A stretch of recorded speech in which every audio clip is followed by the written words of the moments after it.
Welcome to Quick Shots, a short format traditional archery podcast, where we introduce you to some of the world's most influential traditional archers, and occasionally, some random dudes.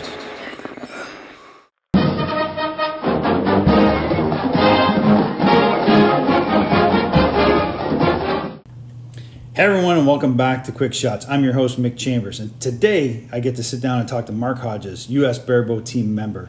Mark is an awesome competitor, and he drops some amazing knowledge bombs in this episode. So without further ado, let's get to it. Hey everyone, how you doing? And welcome back to Quick Shots. My name is Mick Chambers. I'm your host, and today we have Mark Hodges. Hey Mark, how you doing? I'm doing good, thank you. Thanks for having me on. Oh man, thanks for joining. I'm kind of excited for this one because I don't know if everyone knows who you are, but I certainly know who you are, and we've been able to train together a little bit, and you've given me a lot of advice along the way. So I'm excited for other people to get to know you, especially the community that follows me. So hey, do you mind if you just kind of introduce yourself? Give us the long version of it. Give us your origin story, if you will, if you don't mind. I'm Mark Hodges, and I'm from Lawrence, Kansas, home of the Jayhawks. Go Jayhawks. That's the claim to fame. I've been up for 50 years. I was a professional coach, teacher, administrator. I've got a master's degree in exercise physiology and a master's degree in biomechanics, and one in school administration. And I've just been really fortunate enough. I've been able to coach, well, from kindergarten to Olympians to professional athletes. And that's sort of my background in terms of educational and employment stuff. So you have a lot of good experience on that side. You know, one thing that was really missing, I'm going to call you out here a little bit, is that you didn't make it to the Barebow boot camp, and you were on the agenda to teach. And I was kind of hoping that you would be there. You know, I bring that up right now. I haven't competed since we got back from France in Roubion because I've got two elderly parents. My dad's passed away. Oh, sorry. And I'm just not comfortable traveling. So I can't travel to the big events. And I haven't for, 36 months. Oh, that's too bad. I'm sorry to hear that. I didn't actually know that was the reason why you weren't there. So I hope I didn't mean to bring up anything bad there, but No, it's just why it's like I got to Roubion and I was ripping and I've been really training hard and then just don't. But with elderly parents, you don't have a choice, Absolutely. Take care of your parents. You're a good son. So that's great. I feel terrible. I'm an implant from right. And so my poor parents are at home and they just have my brother and sister who are actually more responsible than me. So I guess maybe it's probably a good thing. So anyway, let's get back to you just a little bit more. Okay. Why don't you tell us a little bit more about, keep going on that story. So you've got your education, awesome background in education, physical education. And I just want to relate one quick story. When you're talking to me, we always talk about the technique and the form, and you're giving me some great advice, and I still have all those things in my head. Everything you said to me, I'm trying to absorb and steal. So I'm going to ask you about that a little bit later on, but go ahead with the rest of your background. Well, I think in sort of building on what you just said, I think that a lot of that's because I've always learned sports on my own. And then got my education, I'm real detail oriented, sort of anal about a lot of things. It's just so, and I learned archery by myself. So, 8 years ago, I just randomly I bought a bow on eBay for $100, a used longbow, and said, okay, let's learn how to do this. It was just a whim. Mm-hmm. Yeah. And then, so then you bought a longbow, you started training. You were on your own, so you had no mentors at that time? I had no mentors initially. I was very lucky. The first 3D I ever went to, I ran into John Carroll, and who's, for most people know, he's the grand old man in our particular area. Okay. And I just walked up to him and I said, hey, can I shoot with you? And he said, sure. He said, and this was just a fun shoot. And I had 12 arrows and I went home with 3. And we've all been there. And then 3 months later, Jimmy Blackman was coming to Leavenworth to be trained in a class. He's still in the Army at that point. Right. And he put out something that said, hey, anybody got a place I can shoot? And I said, sure, come to my house. Wow. So he came to my house, and Jimmy was the guy that sort of showed me that, oh, there is a way to really shoot good. Yeah. And he also introduced me to something in archery that's totally unique. Is I'm a guy who's been shooting a bow for 3 months, didn't even know what an ILF bow was. Yeah. And, he's at a very high level at that point. And he just hands me his bow and says, shoot it, go ahead. And I'm like, yeah. And that's something that's unique to archery. I mean, I can tell you in other sports like triathlon and cycling, I mean, we keep stuff completely under wraps. Nobody touches it. Yeah. So that's really unique. That a world champion would just hand me his bow and say, yeah, shoot it. Yeah, amazing. I think but would you agree with me that the entire trad community, well, with the exception of a few people, let's be honest, I mean, that's how you are. I mean, I went over to your house, I think it was a few months ago, and you're like, here's this bow, try this out, pull it back. And I'm like, I was nervous the whole time that I was going to release it or something to dry fire it like the whole time. But don't you think that the trad community is like that? Yeah, it's a very friendly community. It's real nice, and everybody roots for everybody. I'm telling you, when we went over to France, I have not had that kind of camaraderie on any team I've ever had, and that's a lot. Okay, you're getting ahead of us. You're getting ahead of us. Okay, I'm sorry. You're getting ahead of us on the France thing, because we're going to get there, because that's an important part of you. Okay, so I like this story. Let's stay on this line. So you're with Jimmy Blackman. For the viewers who don't know that, I'll put something in here. We'll show Jimmy. Jimmy's actually the OG of 3-under gap shooting. Exactly. YouTube videos. So he was with me for 2 days and said, "This is what you need to learn." Yeah. And I take things to heart, and I delve in deep. Yeah. And I shot that whole winter, thousands of shots, and I got decent. Mm-hmm. And John, that I mentioned before, Carol, he said, let's go to a national championship. And I said, sure, why not? So we went up to Yankton, and just 8 months after I started, I won my first national championship in longbow at 3D longbow for NFAA. And I was just like, what? Well, this is too easy. It hooked me. Those 3 things really hooked me. Really? Didn't you just say, this is too easy, I'm going to give up now? No, remember, all my things, I'm old, so all my things are in the master's class. I don't have to compete against the seniors. Yeah. Or I haven't, but I will in the future. Mm-hmm. And that sort of set me up that was April of 13 to September of 17, I was deep. And I ended up winning, 7 national championships, 3 in longbow and 4 in barebow. That's fantastic. That is fantastic. And sorry, what years were those? What was your last year that you competed and the last year I competed in nationals was 16. So 13 through 16. Okay, and then let's talk about the big one. Let's talk about you making the U.S. team. Let's talk about. Oh, okay. Well, that's a fairly long story. Yeah, please. I had worked for the Olympics, so I knew a lot about the rules, and I wondered why a team didn't go to the 3D World Championships. A compound guy, Dave Cousins, had gone individually as a player, really? And they'd sent him without a team twice. Wow. But there's a law called the Ted Stevens Act, used to be called the Amateur Athletic Act, that said if you're on the national team and you want to compete internationally, they can't stop you. They can't control your ability to compete internationally. So it was sort of a long story, but I competed really hard in 16, and I made the U.S. archery team in 16, which put me on the national team in 17. First time they had a master's team. Yeah, okay.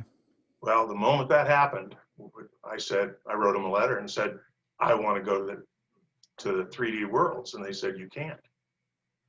And then started about 8 months of really? And eventually it took that long, but it eventually took legal action for me to convince them Who's them? to Who's them? Not the USA USA Archery. USA Archery, They really? did not want to send it, and I said, you're either sending me or you're having trials. And with about 60 days before, they said, okay, we'll do trials. And that was how the team happened in 17. And that was the first time we got to go in 17. So it was sort of a 18-month plan, but I had to have worked with the Olympics before to know how the laws worked. Well, it's a good thing you did, because now we go each year when we can compete now, right? Right. So, And so I'd already talked to Dwayne and Calvin and said, hey, if I get this team, are you going to go? And they were like, heck yeah. So it worked out great. yeah. Dwayne and Calvin from CD Archery, good guys too, and they've been on the national team as well. Right. So yeah, so that's good. So and then you went to France. Went to France, competed in the instinctive division. Okay. And Which means, sorry, Mark, what does that mean? instinctive is the best way I can describe it is a wooden bow and no string walking. Okay. Is it wood arrows too in that division? No, it's carbon arrows. Okay. It's sort of between longbow and barebow. It's in the middle. Okay. Okay. All right. It's real popular in Europe. There was, 46 people in my class. Wow. How did you make out? Do you mind me asking? 22nd. 22nd. All right. Well, that's our very first showing in that division internationally, correct? Yeah, but the highlight of the whole thing, number one was the camaraderie. Yeah. I've been in Olympic opening ceremonies. I've been in the Olympic torch relay, and nothing was as cool as carrying the flag in opening ceremonies. Nothing. Yeah. Yeah. That's cool. It's a whole different thing when you're not the coach or the administrator, but you're actually the competitor. You're the athlete. They had a heck of a nice turnout. So They did good. there was over like 350 competitors. So it was great. So would you say internationally, traditional archery is more popular than in the U.S. or? I don't want to be controversial. The difference is some of the countries in Europe have very professional teams. They get paid to be traditional archers or to be longbow shooters or barebow shooters, and they actually are paid by their government. Makes a huge difference for us because when we go, it's like it's all on our nickel. Yeah, okay. So one of the reasons, and just for everyone that's listening, one of the reasons that I am doing this is to get traditional archery a lot more popular in terms of and get it some insight. And if you take a look at the Barebow Project too, if you get a chance, we did a interview with the guys from CAM, Competition Archery Media. They're doing some stuff there to get archery to be more popular, and so that we can get money, and especially traditional archers, compound archers, they're on their own. I mean, they make money. But yeah. Mark, you've competed all your life. You've been very successful, and it's all been on your dime, if I'm not correct, right? That's correct. Yeah. Yeah, and so, but you do it for the love of it, right? And That's right. And so, but there's a certain point where we need to start to bring money into the sport. And I don't think that is detrimental to the sport, and it will not be detrimental to the sport. No, and I think you're going to see barebow continue we've had last 3 years, it's really expanded. Yeah. And I think you're just going to see it grow and grow. What do you attribute that to, do you think? I think it's the ease of competition and the friendliness. It's like pick up a stick and string and let's play. Yeah. And you were really like a pioneer. Blackman, and then, you came along and you started competing in that and winning tournaments and stuff. So what have you been doing recently? So I know you're taking care of your parents, and you told us you haven't been competing. So I've just been practicing. Okay. And then you kind of said something in just about a minute and a half ago or 2 minutes ago. We'll rerun it. It's like, yeah, but that's going to change. You said something. Yeah, but that's going to change. Yeah, I have a plan. Nothing much is happening this year, and next year I'll get back at it again, and I want to make the U.S. national team again for USA Archery. Yeah. And then once you go overseas, my goal is I'm going to compete with young guys and see if I can get either field or 3D again. All the best to you. I mean, that's awesome. That's a great. That's yeah. awesome. Before for the Grim Reaper comes, you want to go ahead and do it. Oh, goodness You sakes. know, the old phrase, get busy living or get busy dying. Yeah, I do. I do know that. But you are you're quite the athlete, and I've seen you shoot. It's you're a machine, which I love, and I think that's part of what you need to be. You have to have that laser focus, and one of the things that stands out to me when I see you shooting, it's like everything zooms in for you. I feel like I get into that vortex. Even when I was shooting with you, I feel like I'm in that vortex and you're just like, no, laser focus, boom, hit that target. It's really impressive. I love the way you shoot. Hey, Thanks. I want to talk to you a little bit. Let's get down to some details though, in terms of Okay. what you're doing now in terms of training and practicing. So first of all, you said you're going to compete. Are you going to compete in barebow, longbow, trad?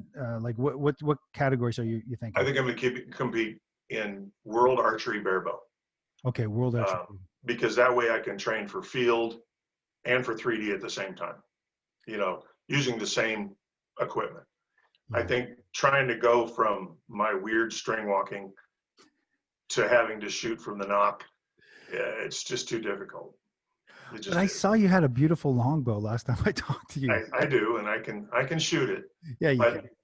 if you're gonna focus on one thing, you focus on one thing. That's great advice that I'm never gonna follow.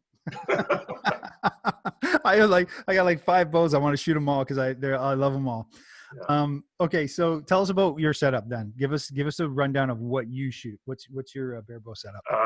Okay, I've got a CD 29-inch riser, and I had a little bit to do with the creation of that thing. Actually, the inspiration for it. I contacted Calvin about it, and they were nice enough to build the first one, and it's a fabulous base.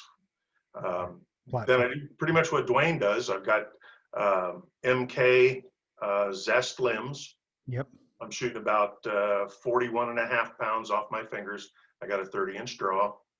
I'm using a sniper rest, biter plunger. Yep. Jaeger grip. Nice. It's a JD3 grip that I've modified a little bit. Okay. And let's see. What's your tab? Angel Majesty string. I really like that stuff. Angel Majesty. Okay, I don't know if I know that, but I'm gonna It's check it out now. it's Japanese, and it's a very smooth. It's been used for a long time. So it doesn't have anything in it. It's just a straight Dyneema string. Nice. What tab are you running? I'm sorry. What tab are you running? Variable. Oh, really? Right now, I'm either shooting a Yost or a Bateman. It sort of goes back and forth. Oh, okay. Interesting. Some people are like religious about their tabs. They're like, this is it. It's going to live and die with it. They both serve a purpose. I have a real high anchor when I do 3D. Yeah. So the Bateman's leather doesn't scratch my face. Oh. That's really what it comes down to. Oh, okay. Well, it's a practical reason. Right. That. Okay, good. What did you tell us your arrow setup? I got all kinds of arrows. What kind of arrow you're talking? Field, target, 3D? That's a good point. So why don't you tell us your philosophy on that? Because that was kind of interesting last time I talked to you about that. How you have the same setup for everything, everything's exactly the same, but you modify the arrows a little bit, or you change the arrows. Yeah. In other words, I never change the bow. The bow stays the same. Yeah. And then I tune the arrows to the bow rather than the bows to the arrow. And so what I've got is, okay, ready? Let's see. I had to grab them so I wouldn't blow it here. Yeah. For 3D, I'm shooting Victory let's see. 3D HV? HV, yeah, 500 spine. Okay. And on this one, all of them have 100 grade tips, makes it real easy. Yep. I really like Ellie vanes from Italy. Okay. And so these I'm using IR3 vanes, which are like they're cloth almost. Oh, wow. Real flexible. And then I always use biter nocks. Oh, yeah. Okay, nice. So that was for field? that was for 3D. Oh, 3D. Okay, 3D. Super fast arrow, 265 grains. Okay, cool. Yep. Out of my bow, that's like 6 grains per pound. But don't tell anybody. Yeah, that's gonna blow your bow up. I'm not gonna tell CD Archery that you are Right, exactly. Well, it's limbs. actually the MK guys. And MK guys, yeah. For target, I've got ACEs, Easton ACEs, Cool. 430 spine, but you have to go higher. And I'm using S3s, which are 50 millimeter hard vanes, and then outknocks. Those are biter outknocks. That's neat. And that one weighs about 295 grains. And it's just a hair longer than my other one. And then for field, I'm using 450 spine McKinney 2 shafts. All right. With the longer version, the 70 millimeter, because you got to shoot short distances.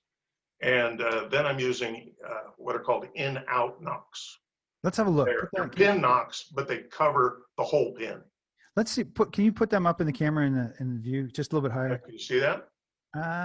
Bring it back just right in front of your face. There you go. Oh, that's cool. Neat. See how the knocks under? You can see the pins underneath of it, and then it covers it all. And you don't, the problem you run into in world archery field is that you have to go from 5 meters to 55 meters. Yeah. And so you got to have a lot of fletching to correct when it's up short, but it still has to be really light and fast. Rick Stonebreaker told me about those particular arrows, and so I've sort of followed his lead. Yeah, interesting. Stonebreaker's winning all kinds of stuff right now. That's exactly right. Yeah. You could write a book on this. Are you? Are you interested in writing a book? It's just tinkering. And if that's a nice thing about archery. Archery is forever tinkering. I know, but I mean, some of the knowledge that you could pass on in a book or whatever, well, even on this podcast is going to change some people's setups. I guarantee you. That's pretty amazing. So yeah, thanks for sharing that. Hey, go through your, so we got your equipment down. How about your shot process? Can you walk us through that? Yeah. Shot process for me is 8 steps. Okay. Good. And I do the same 8 steps every time. I think I'm only weird in one area. I just go from foot, I get my footing and my stance. Then I go to my hand and make sure I get my hand right. Then I get my fingers right. So I'm just sort of like 1, 2, 3, right down the list. Bow hand. You're talking bow hand? Bow hand, right. I get my grip and then my bow hand. So you're really talking your contact with the ground, contact with your bow, contact with your string. Okay. You get all those things before you do anything else. Okay. Then my next step is a draw, and you've seen my draw. I just have a dead draw. I just draw it back and put it in an anchor. Yep. I'm different in that I string walk, but I don't string walk much because I call myself a hybrid string walker. Yeah. I've got 3 different anchors, so I don't have to go down the string very much. Yeah. So it doesn't change my tune. Yeah, I'm going to stop you there for a second because I have a story about that. So we have a local range that Mark came out to, and it's here in DeSoto, Kansas. And we had an elk, and the elk was downhill, and it was a pot shot. It was like way the heck out there. And, most guys just came up to it, kind of pull and pray and shot it. And then I'm with Mark. I'm just beside him. I'm doing some video. He shoots it, 3 arrows, I think. Boom, boom, boom, all into the elk. And it's way out there. It's way out there. He gets back off. He goes, hey, he looks at me. This is you. Mark says, hey, do you want to know how far that elk is? I'm like, sure.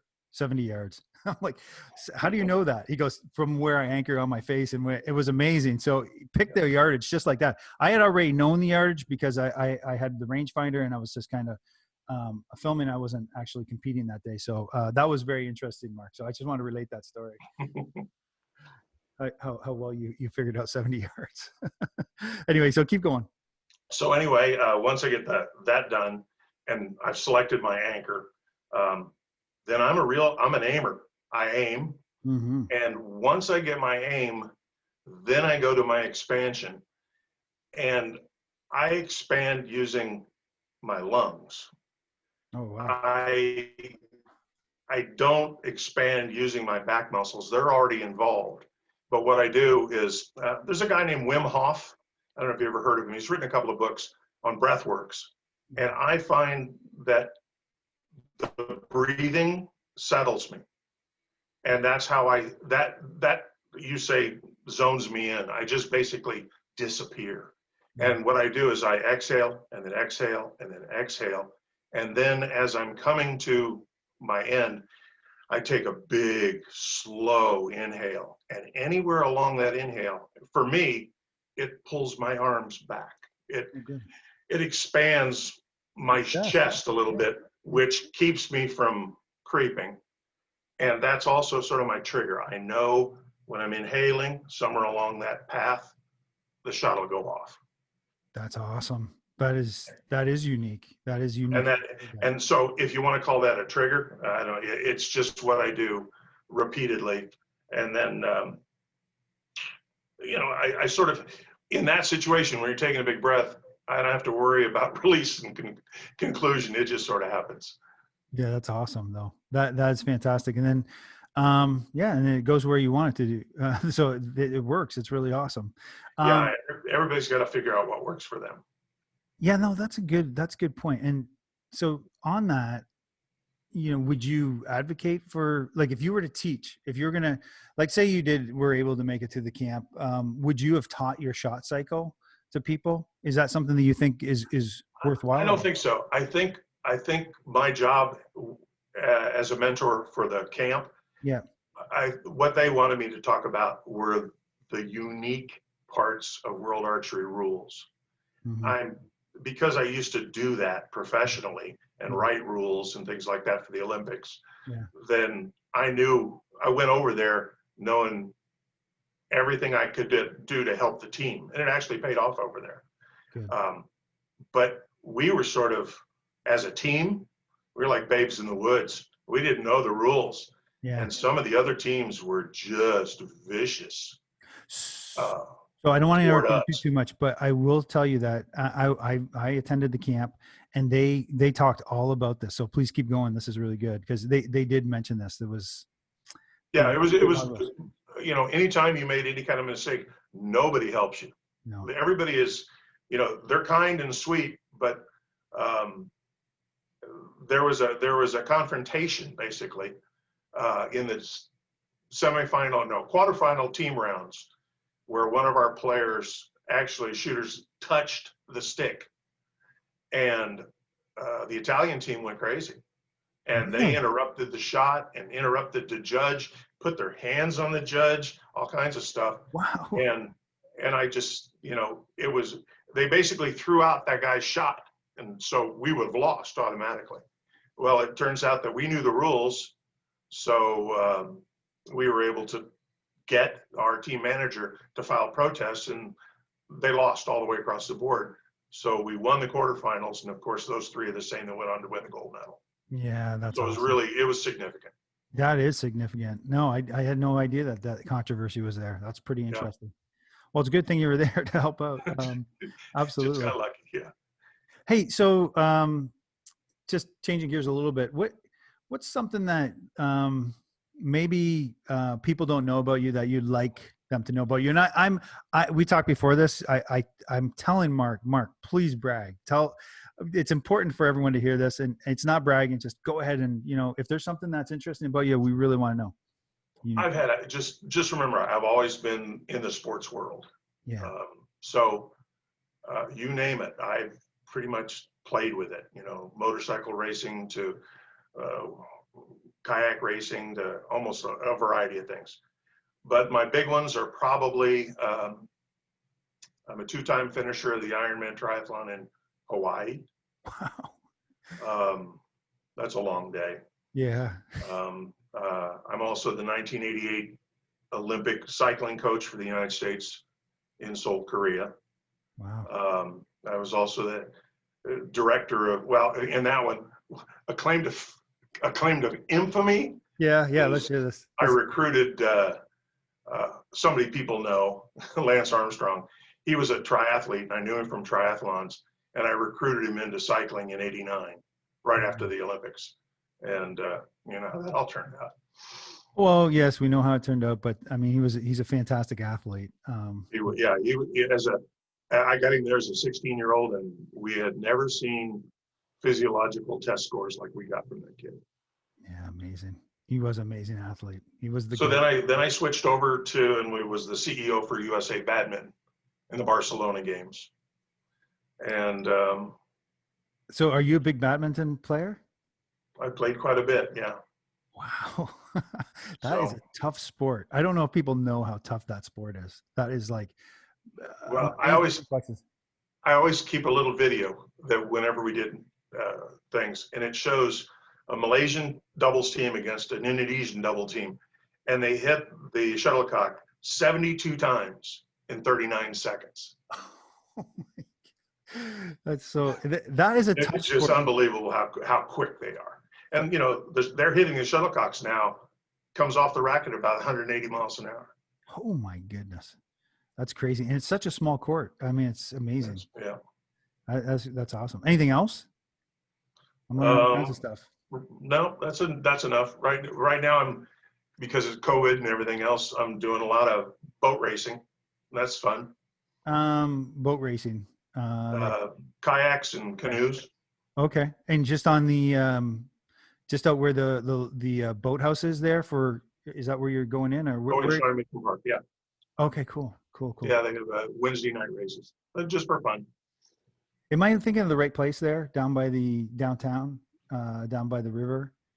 Where the No, this one's in Shawnee Mission Park, like Shawnee Mission Park. 83rd and Renner, Yeah. somewhere around there.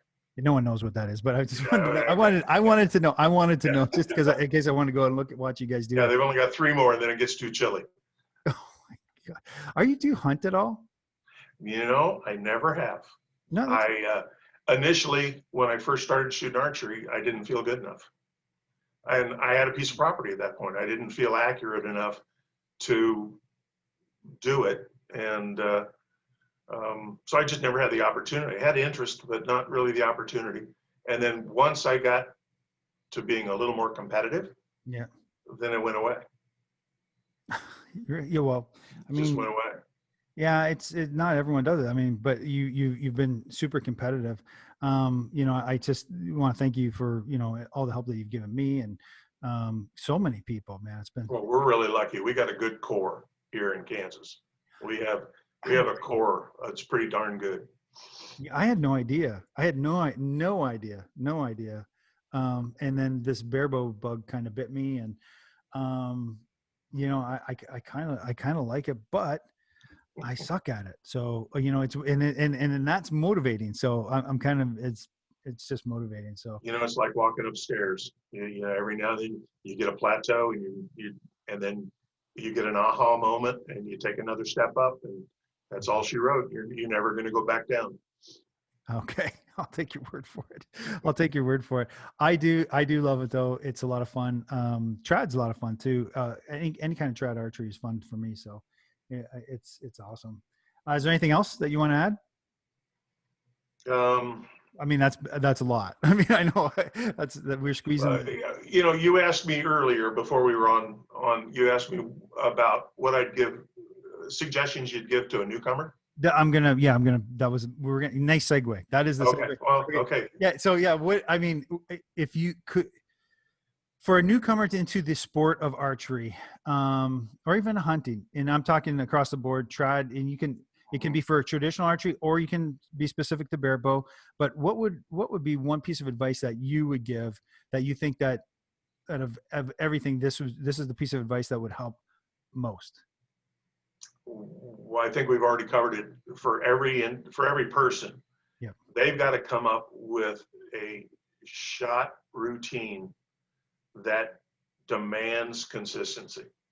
Okay. And get it to where that no matter what's going on in their head, no matter how nervous they are, no matter what their heart rate is, they have a fallback onto a step 1, step 2, step 3, so that they always can count on consistency. And that allows them to make mistakes and then immediately correct the mistakes because they know what went wrong in their shot process.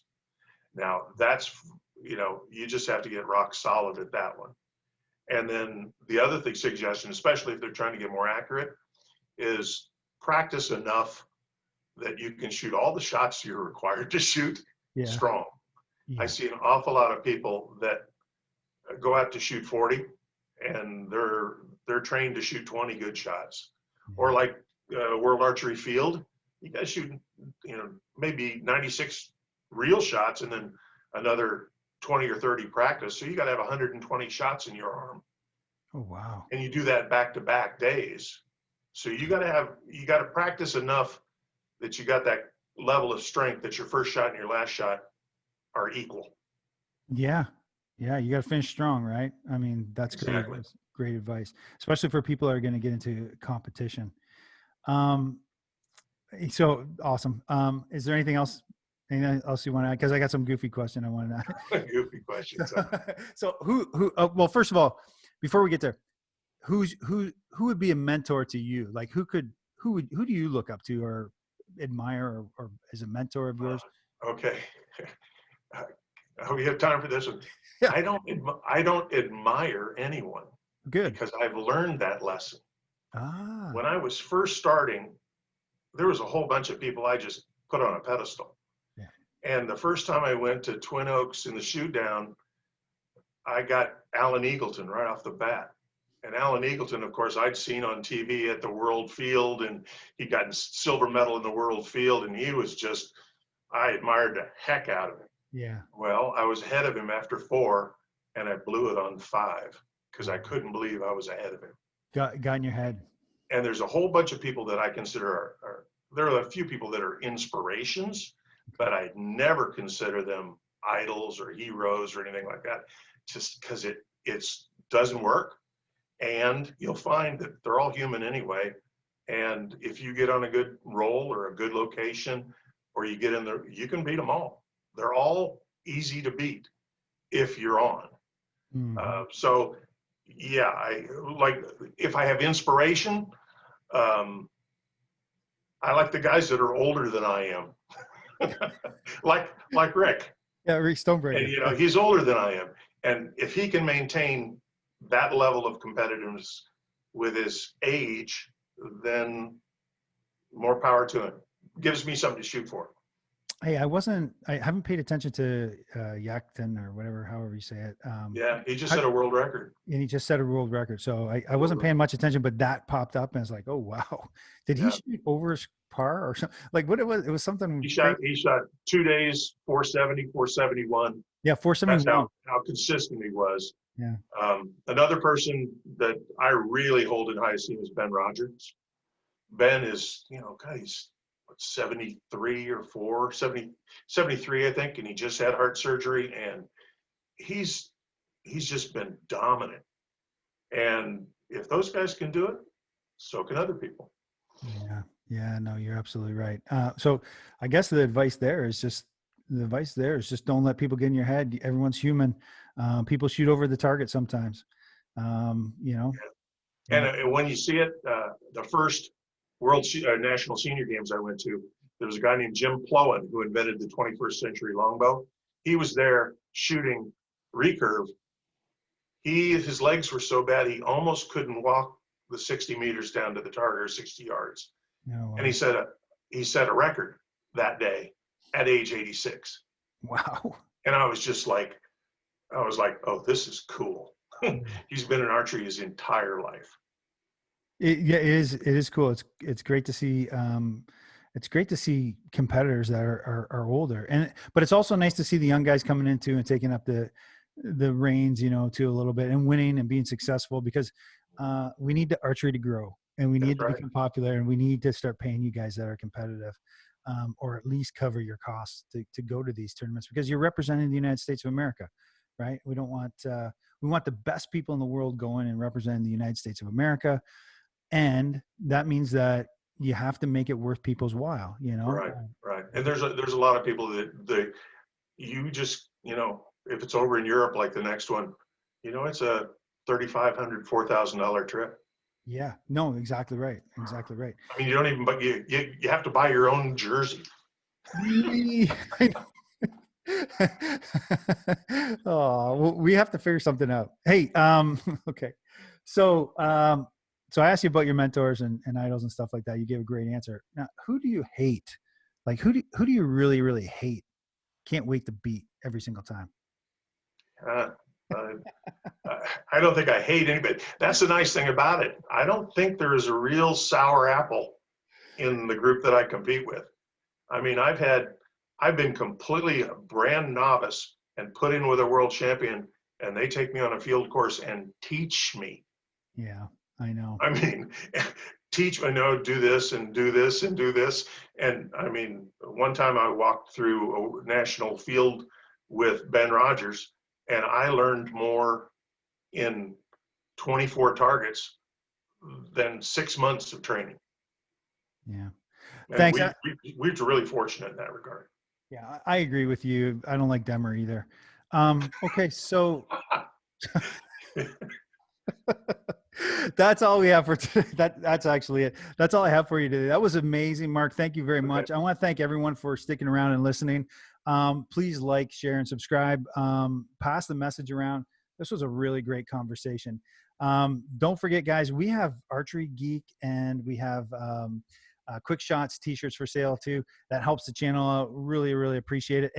And also on that same website, you can go and help the USA single string archery team by buying t-shirts from the Trad Life, and all proceeds will go to the competitors for the next world championship, which isn't next year. It'll be 2022. Yeah, and I think they're going to have another boot camp again next year. Yeah, and then go to there's a lot of people that may have been caught off guard, and boy, I haven't heard a single word from anybody that said, nope, we can't do this. No, it was fantastic. Support that too, and we'll have it on this channel. Make sure that we market the heck out of that, because I think it was worth it. I would have paid 2 times, 3 times the price for the amount of knowledge I got. But anyway, thank you guys, everyone. Until we talk again, enjoy the great outdoors.